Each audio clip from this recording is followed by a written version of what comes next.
لیے نماز جنازہ کیوں پڑھی جاتی ہے؟ جناب سن لو اس کا بھی فلسفہ، علامہ جلال الدین سیوطی رحمۃ اللہ علیہ، آپ اس کتاب میں کہتے ہیں، واقعہ نقل کرتے ہیں، کہتے ہیں ایک کفن چور تھا۔ کیا تھا؟ کفن چور تھا۔ اب کفن چور کا گناہ آپ بتاؤ کیسا ہوتا ہے؟ سارے گناہ گار زندہ ہوتے ہیں، زندوں کے ساتھ گناہ کرتے ہیں، اور کفن چور مرے ہوئے کے ساتھ کرتا ہے، تو وہ تو کتنا خبیث کام کر رہا ہے۔ اللہ اللہ، کفن چور تھا، ایک عورت کے جنازے میں شریک ہو گیا، نماز جنازہ ہوئی، اس نے بھی پڑھی، مگر اس کے پڑھنے کی نیت کیا ہے کہ میں جنازے کے ساتھ جاؤں گا، میں اس کی تدفین کا مقام دیکھوں گا، قبر پہ نشان لگاؤں گا، پھر تنہائی میں جا کے قبر کھول کر کفن چرا لوں گا۔ اس نیت سے پڑھی اس نے نماز جنازہ، اس نیت سے پڑھی، محبت میں نہیں پڑھی، عقیدت میں نہیں پڑھی، مغفرت کے لیے نہیں پڑھی، بلکہ چوری کے لیے پڑھی، نماز پڑھ لی۔ وہ بندی امام جلال الدین سیوطی کتاب شرح الصدور فرماتے ہیں وہ بندی اللہ کی نیک بندی تھی، وہ بندی اللہ کی نیک بندیوں میں سے کوئی بندی تھی۔ جب اس نے نماز جنازہ پڑھی، اس عورت کی قبر کے جاننے کے لیے میت کے ساتھ گیا، قبر کے نشان لگا لیا، اور جب دوسرے وقت پہنچا، قبر کا سرہانہ کھولا، اندر ہاتھ ڈال کر کفن کو نکالنے لگا، تو اندر سے میت نے ہاتھ پکڑ لیا، میت نے ہاتھ پکڑ لیا۔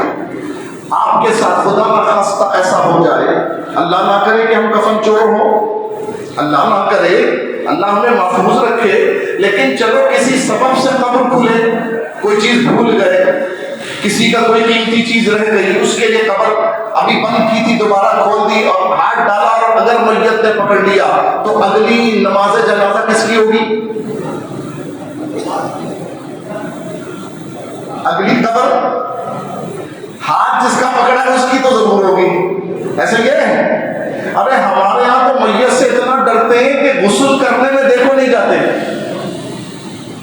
اپنے باپ کی میت رکھیے غسل نہیں دے رہے، ڈر لگ رہا ہے، ابا دنیا میں تو ہاتھ پکڑ لیتے تھے، ابھی قریب جاؤں گا تو یہاں بھی نہیں چھوڑیں گے، ادھر بھی۔ اور اگر خدا نہ خواستہ ابا کے کسی کپڑے کے بٹن سے آپ کا کوئی کنارہ پھنس گیا، ہوئے ہوئے ہوئے، پھر تو اگلی میت جنازے کے لیے تیار ہوگی، دوسری بھی۔ وہ جناب کفن چور کا ہاتھ اندر سے پکڑ لیا گیا، میت نے ہاتھ پکڑ لیا اور آواز آئی، حیرت ہے، آواز آئی، حیرت ہے، ایک جنتی دوسرے جنتی کا کفن چرا رہا ہے۔ امام جلال الدین سیوطی، یہ میں نے نہیں نقل کیا، 9ویں صدی کے مجدد، صاحب تفسیر جلالین، صاحب کتب تصانیف کثیرہ، 9ویں صدی کے مجدد، اور اپنے وقت کے وہ ولی کہ جن کو جاگتی حالت میں 70 سے زیادہ مرتبہ حضور کا دیدار ہوا، ان کی کتاب ہے، ان کی تفسیر جلالین ہر مکتب میں پڑھائی جاتی ہے، ہر دارالعلوم میں، جو دیوبندیوں کا ہو، وہ کسی کا ہو، ہر جگہ پڑھائی جاتی ہے۔ ایسا امام وہ نقل کر رہا ہے، کفن سے میت نے، قبر کے اندر سے میت نے کفن چور کا ہاتھ پکڑ لیا اور کہا، حیرت ہے، ایک جنتی دوسرے جنتی کا کفن چرا رہا ہے۔ اللہ، اس چور کی حالت تو ہاتھ پکڑنے پر غیر تھی، مگر جب یہ جملہ سنانا تو ہمت آ گئی، غیرت تھوڑی بہت تھی۔ اس نے کہا، بی بی تم جنتی ہوگی یہ تو ممکن ہے، تم جنتی ہو یہ ممکن ہے، مگر میرا جنتی ہونا ناممکن ہے۔ میں کیسے جنتی ہو سکتا ہوں؟ ارے میں تو وہ گناہ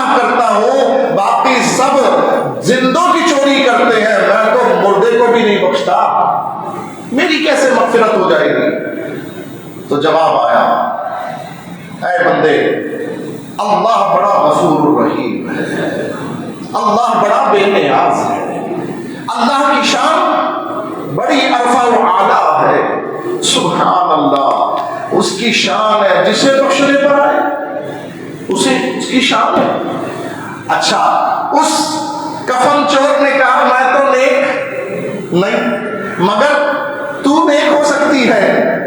اس بندی نے کہا بات یہ ہے کہ میرا رب مجھ پر اتنا مہربان ہوا، اتنا مہربان ہوا کہ اس نے مجھے تو بخش دیا، مجھے تو بخش دیا، اور اپنی رحمت سے جس نے میرا جنازہ پڑھا ان سب کی بخشش فرما دی، اور خیر سے تو بھی جنازہ پڑھنے والوں میں شامل تھا۔